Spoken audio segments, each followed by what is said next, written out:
नमस्कार मित्रांनो, इन्फिनिटी स्पर्धा परीक्षा अकॅडमीच्या या युट्यूब चॅनलवर तुम्हा सर्वांचे स्वागत आहे। लेखा कोषागार भरतीची नाशिक विभागाची जाहिरात प्रसिद्ध झालेली आहे। पुणे झालेली आहे, नागपूर झालेली, छत्रपती संभाजीनगर आणि आता नाशिकची देखील जाहिरात जी आहे तर ते आलेली बघा 23 जानेवारी 2025 ला ही नाशिक विभागासाठी जाहिरात प्रसिद्ध करण्यात आलेली आहे। आणि याच्यामध्ये कोणकोणत्या कोषागार कार्यालय असतील तर नाशिकचं असेल, धुळे, जळगाव, नगर, नंदुरबार, तर या सर्व जिल्ह्यांची कार्यालय जी आहे तर ते असणार आहे। पदाचं नाव आहे कनिष्ठ लेखापाल। आणि अशाच माहितीपूर्ण आणि अपडेटसाठी तुम्ही आपलं इन्फिनिटी स्पर्धा परीक्षा अकॅडमीचं YouTube चॅनल सबस्क्राइब करून ठेवा। तर इथे सबस्क्राइब बटन असतं तर तुम्ही सबस्क्राइब केलं पाहिजे। आणि तुम्ही देखील सरसेवेची तयारी करत असाल कारण की 2025 मध्ये ज्या काही सरसेवा होणार आहेत तर त्या TCS IBPS पॅटर्न नुसारच होणार आहेत। तर याच्यासाठी तुम्ही आपलं इन्फिनिटी स्पर्धा परीक्षा अकॅडमीचं ॲप डाउनलोड करू शकतात। ॲपची लिंक डिस्क्रिप्शन बॉक्स मध्ये दिलेली आहे। तर इथं नंबर्स पण आहेत, यांना देखील कॉल करून बॅच विषयी अधिक माहिती जाणून घेऊ शकता। चला, तर पहिलं पदाचं नाव आलेलं आहे कनिष्ठ लेखापाल। एकमेव पद आहे।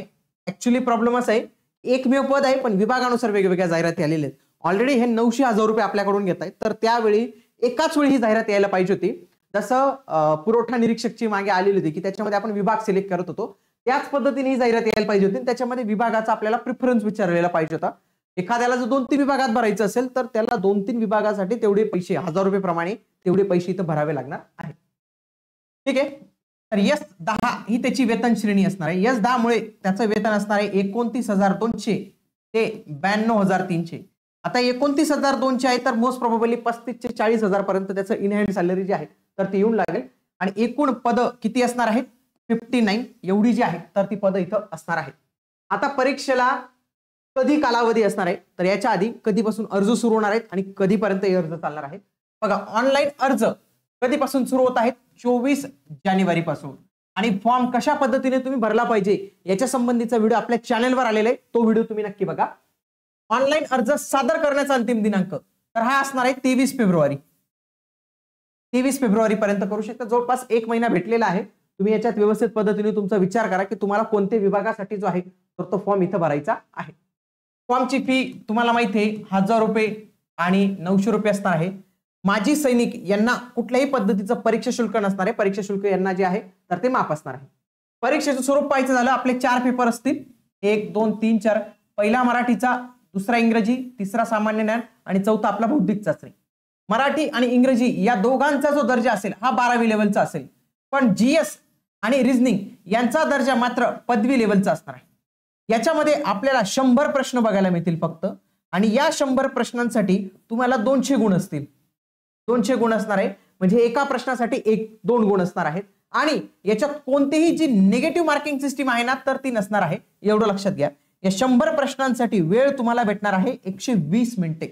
120 मिनिटे भेटणार आहे आणि प्रत्येक सेक्शनवर तुम्हाला 25, 25, 25, 25 असे 100 प्रश्न इथं बघायला इथं मिळणार आहे। आणि तुमचा अंतिम कट ऑफ हा 200 गुणांवर जो आहे तर तो लागणार आहे।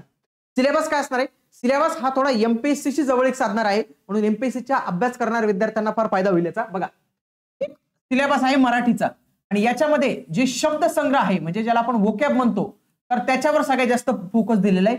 इंग्लिश मध्ये पण वोकॅबवर सगळ्यात जास्त यांनी जो आहे तर तो फोकस दिलेला आहे। पुढे GS जर तुम्ही सिलेबस पाहिला तर हा तंतोतंत MPSC शी मिळता जुळता ठरतो। बघा, हा पॉलिटीचा सिलेबस आहे, हा इतिहासाचा सिलेबस आहे। याच्यामध्ये पण आधुनिक भारताचाच इतिहास विचारलेला आहे।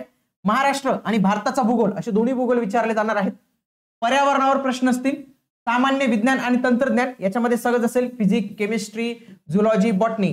तसेच रिमोट सेन्सिंगचा पार्ट जो आपल्या MPSCच्या मेन्स मध्ये असतो तर तो आपल्याला दिसणार आहे। बघा, हे same to same as it is तुम्ही पाहणार, हे कॉपी पेस्ट तुम्हाला दिसेल। कंबाईनच्या सिलेबस मध्ये देखील हे मेनच्या सिलेबस मध्ये कॉपी पेस्ट आहे।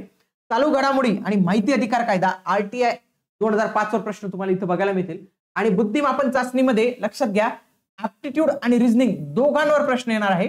इथं स्पष्ट म्हटले बघा, सामान्य बुद्धिमापन म्हणजे हा रिझनिंगचा पार्ट झाला आणि हा अंकगणित। तसेच एक आणखी त्यांनी पार्ट दिलेला आहे तो म्हणजे सांख्यिकीचा, स्टॅटिस्टिकचा पार्ट यांनी जो आहे तर तो इथं विचारलेला आहे।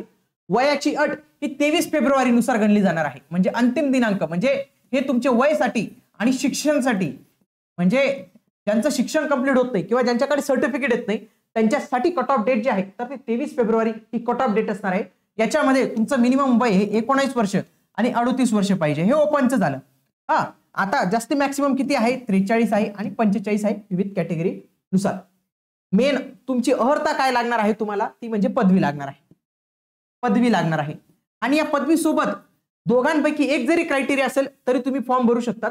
तो म्हणजे टायपिंग सर्टिफिकेटचा 30 WPM हे मराठीचं तुमचं पाहिजे. काय मराठीचं पाहिजे किंवा तुमच्याकडे 40 वर्ड पर मिनिट इंग्लिशचं सर्टिफिकेट पाहिजे. या दोघांपैकी कोणतंही सर्टिफिकेट तुमच्या जवळ असेल तर तुम्ही हमखास या परीक्षेचा फॉर्म जो आहे तर तो भरू शकतात. आणि कोणी म्हणेल की मी आता ऍडमिशन घेतलंय मी फॉर्म भरू शकतो का नाही, जर तुम्ही 23 फेब्रुवारी पर्यंत तुमचं जर पूर्ण होत असेल तरच तुम्ही इथं फॉर्म भरू शकणार आहात. आणि अशाच माहितीपूर्ण व्हिडिओसाठी आपलं इन्फिनिटी स्पर्धा परीक्षा अकॅडमीचं जे युट्यूब चॅनल आहे तर ते तुम्ही सबस्क्राईब करून ठेवा. आणि बॅचेस विषयी अधिक माहितीसाठी तुम्ही या दिलेल्या नंबर्सला नक्की कॉल करा. भेटूया आता आपण पुढील व्हिडिओमध्ये. तोपर्यंत जय हिंद, जय महाराष्ट्र.